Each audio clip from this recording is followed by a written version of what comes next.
জানতে হয়। আপনাদেরকে এক মিনিট একটা পয়েন্ট বোঝাই। মুসা আলাইহিস সালামের আপনারা নাম শুনেছেন বাবা? নাম শুনেছেন? মুসা আলাইহিস সালাম কার বাড়িতে লালিত পালিত হয়েছিল? ফেরাউনের বাড়িতে। ফেরাউনের বাড়িতে লালিত পালিত হয়েছিল। বাচ্চা কিন্তু ছোট। মুসা আলাইহিস সালাম ছোট।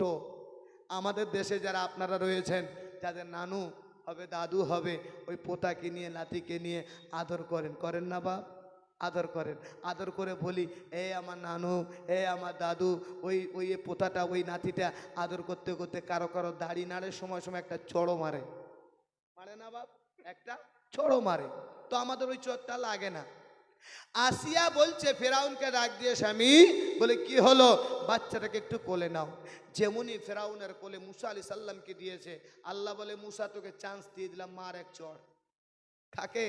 ফেরাউনকে। যেমনই কোলে দিয়েছে বাপ, জামাটা একটা।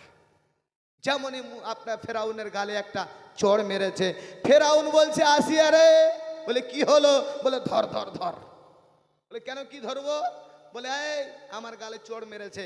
আসিয়ে বলছে, এটা কোনো বিশ্বাসের কথা হলো? এতটুকু বাচ্চার চড় আর কতটা লাগবে? কতটা মার তুমি খেয়েছ? বলছে, আসিয়া তুমি জানো না, মালটা মেরেছে আমাকে, গালটা তো জ্বলছে আমার। আমি খেয়েছি, আমি বুঝতে পারছি কতটা জ্বলন হচ্ছে। শক্তি দিয়েছেন আল্লাহ। একটা মাচায় ফেরাউনের আপনার দেমাগ আউলিয়ে দিয়েছে। ওই চড় খাওয়ার পরে ফেরাউন কম্পন উঠে গেছিল।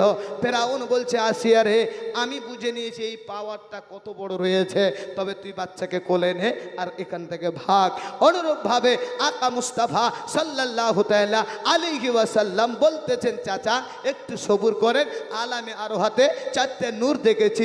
ওসমানকে দেখেছি, আবু বকরকে দেখেছি, উমরে ফারুককে দেখেছি, আলীকে দেখেছি।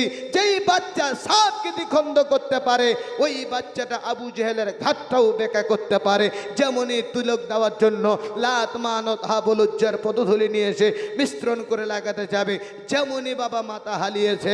আল্লাহ বলে, আলী তোকে চান্স দিলাম, মার এক চড়। যেমনই একটা চড় দিয়েছে কাকে? আপনার আবু জেহেলকে। ইতিহাসের পাতায় সাক্ষী, ওই আবু জেহেলের ঘাড় বেঁকা করেছেন হযরতে আলী। একটা চড়ে ঘাড় বেঁকা হয়েছিল। পৃথিবীর কোনো ডাক্তার, পৃথিবীর কোনো ওঝা ওই ঘাড় কেউ সোজা করতে পারিনি। বেঁকা অবস্থায় কবরে গেছে। যে হাজিরা হজ করতে গেছে, ওই আবু জেহেলের বাড়িটা পায়খানা বানিয়ে দেওয়া হয়েছে। কি বানিয়ে দেওয়া হয়েছে? পায়খানার ঘর বানিয়ে দিয়েছে। সমস্ত হাজিরা ওখানে পায়খানা করে। বিরাদার মিল্লাত ইসলামিয়া। যাই হোক, আমি 1000 টাকা চেয়েছিলাম। এতটাই যদি কষ্ট হয়, 1000 টাকা না পারলে কমসে কম 500 টাকা করে তো দিতে পারবেন।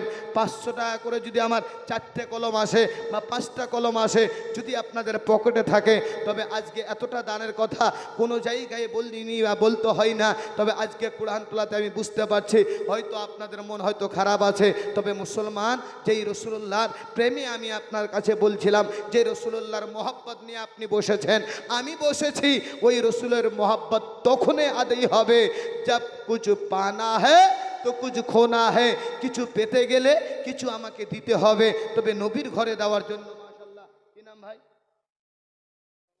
আহা, রাজীব, ওনার বাবা ইন্তেকাল করেছেন। 2000 টাকা নগদ দান করেছেন। নারে তাকবীর, নারে রিসালাত। সুবহানাল্লাহ, সুবহানাল্লাহ। চেয়েছিলাম তুই 1500, উনি দিয়েছেন 2000। আল্লাহ উনার দানকে কবুল করুক। আল্লাহু আকবার কাবীরা। দোয়ার আরজি জানিয়েছেন, ইনশাআল্লাহ দোয়া করে বিদায় নেব। কোন যোগ্য বাপের যোগ্য বেটা যদি একটু থাকেন এই মাহফিলের মধ্যে। জান্নাত কয়টা বাপ? জান্নাত কয়টা? 7টা।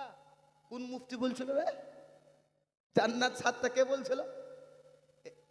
এই যে বলছে 8টা। কোন মুফতি বলছিল 8টা? জান্নাত বলছে মৌলভী সাহেব আজীবন 8টা শুনে আসলাম। আমি আজকে বুঝাচ্ছি। এই আপনারা সবাই মসজিদে গিয়েছেন তো না, নামাজ পড়তে গিয়েছেন সবাই? মসজিদ কয়টা আর গেট কয়টা? একটাই গেট আছে। অন্য অন্য মসজিদে 2-3টে গেট থাকে না? আচ্ছা, বিনা নামে 100 টাকা। অন্য অন্য মসজিদে গেট 3টে থাকে। তবে শোনেন, জালসার সাথে সাথে এগুলোও শিক্ষা নেন। আর 500 টাকা করে চেয়েছি, একটা ছন্দ পড়বো, আবার দ্বিতীয় লাইনে চলে আসবো ইনশাল্লাহ। তবে এই জিনিসটাকে ক্লিয়ার করি। এই যুবক, ওই ছেলে বলছে জান্নাত হলো 7টা, কেউ বলছে জান্নাত হলো 8টা। না বাপ, মূলত জান্নাত হলো একটা। কয়টা? একটা। বলে মৌলভী সাহেব আমরা যে 8টা শুনে আসলাম, হ্যাঁ জান্নাতের গেট হলো 8টা, জোরে বলুন সুবহানাল্লাহ। জান্নাতের গেট হলো 8টা, জান্নাতুল ফেরদাউস, জান্নাতুল নাঈম, জান্নাতুল হান্নান, জান্নাতুল মান্নান, জান্নাতুল রাইহান, এরকম করে গেটে লেখা আছে। যে যেমনটা আমল